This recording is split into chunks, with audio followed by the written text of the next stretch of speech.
અસામાજિક તત્વોના તોફાન બાદ અમદાવાદ પોલીસ એક્શનમાં આવી છે। ઝોન 4ના 7 પોલીસ સ્ટેશન દ્વારા ગુનેગારોની યાદી તૈયાર કરવામાં આવી છે। ગુનેગારોના ગેરકાયદેસર દબાણોને હટાવવાની પણ કાર્યવાહી કરવામાં આવી છે। સરદારનગરમાં બુટલેગર મંજુ ઠાકોરના ગેરકાયદેસર બાંધકામ પર બુલડોઝર ફર્યું। આગામી સમયમાં 2 કે તેથી વધુ ગંભીર ગુનાનો ઇતિહાસ ધરાવતા ગુનેગારો સામે કડક પગલાં લેવાશે। ગુનેગારોના દબાણ હટાવવાની અને જામીન રોકવાની પ્રક્રિયા હાથ ધરવામાં આવશે। આગળના દિવસોમાં ઝોન 4ના જે 7 પોલીસ સ્ટેશન છે, આપણે દરેક પોલીસ સ્ટેશનમાં આ પ્રકારની દબાણ હટાવવાની, વીજ ચોરીની, જે લોકોએ સરકારી જમીન ઉપર દબાણ કર્યું છે એમના ઉપરની, શરીર સંબંધી જે ગુનાઓ છે એમાં 2 કરતાં વધારે કર્યા હોય એમના જામીન કેન્સલ કરવાની તમામ કાર્યવાહી અત્રેથી ચાલુ છે અને આગળ પણ ચાલુ રહેશે। અંબાજીના દાતા નજીક વશી ગામમાં ફાયરિંગ થયું। અમૃત ઠાકોરને પગના ભાગમાં ગોળી વાગી। અમૃત ઠાકોર અને હર્ષન ઠાકોર વચ્ચે જમીનને લઈને ઝઘડો હતો। ઝઘડા દરમિયાન અમૃત ઠાકોરે હર્ષન ઠાકોરના ટ્રેક્ટર અને ખેતરના પાકને નુકસાન કર્યું। હર્ષન ઠાકોરે પણ ઉશ્કેરાઈને ગોળી ચલાવી, જે અમૃત ઠાકોરના પગમાં વાગી। અમૃત ઠાકોરને સારવાર હેઠળ ખસેડવામાં આવ્યા છે। જમીનની જૂની અદાવતને લઈને બંને પરિવારોમાં માથાકૂટ ચાલી રહી છે।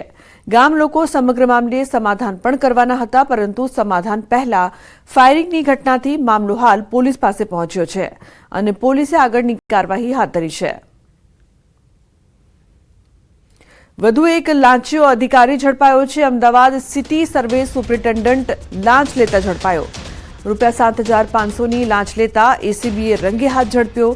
સુપ્રિન્ટેન્ડન્ટ વશરામ ચૌધરી લાંચ લેતા ઝડપાયો હતો। વચેટિયા તરીકે બ્રિજેન્દ્ર શુક્લ સાથે સરકારી બાબુએ ભેગા મળીને સ્વીકારી હતી લાંચ। તો ભીમજીપુરા વિસ્તાર સ્થિત અમદાવાદ જિલ્લા મોજણી સેવા સદનમાં લાંચ લેતા પકડાયા અધિકારી। કન્સલ્ટન્ટનું કામ કરતા ફરિયાદીએ પોતાના ક્લાયન્ટના 3 પ્રોપર્ટી કાર્ડમાં નોંધ પડાવવાનું કામ આપ્યું હતું। આરોપી વશરામ ચૌધરી અને વચેટિયાએ એક નોંધ પેટે 2500 3 નોંધો કરી આપવાના અવેજ પેટે 7,500ની ડીલ કરી હતી।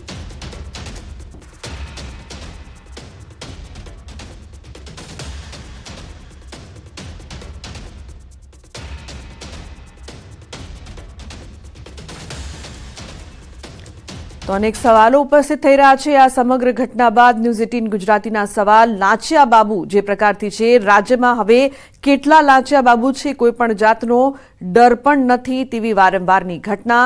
લાંચિયા કર્મીનું સરઘસ કેમ નથી નીકળતું તે પણ એક મોટો સવાલ છે।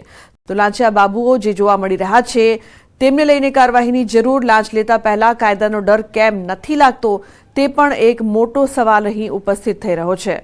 તો જે પ્રકારથી રાજ્યમાં વારંવાર આ પ્રકારની ઘટના, હજુ પણ કેટલા લાંચિયા બાબુ છે જે કાયદાથી નથી ડરતા।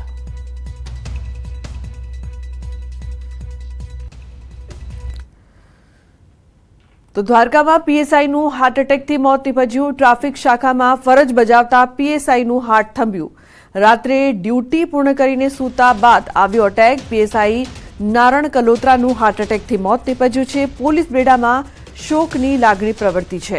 મૂળ સુરેન્દ્રનગરના વતની હતા પીએસઆઈ કલોત્રા।